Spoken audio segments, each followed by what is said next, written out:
আমাকে 1,000 টাকা ধার দিবি বন্ধু, আমি খুব বড় বিপদে পড়ছি, আমার মা হসপিটালে। 1,000 টাকা? ঠিক আছে, 1,000 টাকা না আমি তোকে দিচ্ছি, কিন্তু হ্যাঁ, তোকে কিন্তু টাকাটা 7 দিনের মধ্যে দিতে হবে, কারণ এটা আমার ম্যাচ ভাড়ার টাকা। কোনো চিন্তাই করিস না, তুই টাকাটা দে, আমি আগামীকালই দিয়ে দেবো।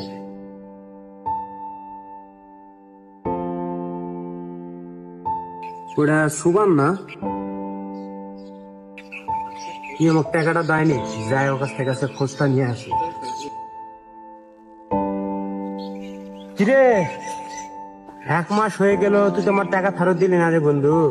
এখন আমার কাছে কোনো টাকা পয়সা নাই, যখন আমার কাছে টাকা হবে তোকে আমি এমনিতেই দিব। এখন কাজ করেছি, বিরক্তি করিস না, যা। শোন, তোর মতো লোকদের জন্য কেউ কাউকে সাহায্য করতে চায় না, কেউ কাউকে টাকা ধার দিতে চায় না। মনে রাখিস, আজকে তোর দিন শেষ নয়, এরপর যদি কখনো বিপদে পড়িস আমার কাছে কিন্তু কখনো হেল্প পাবি না।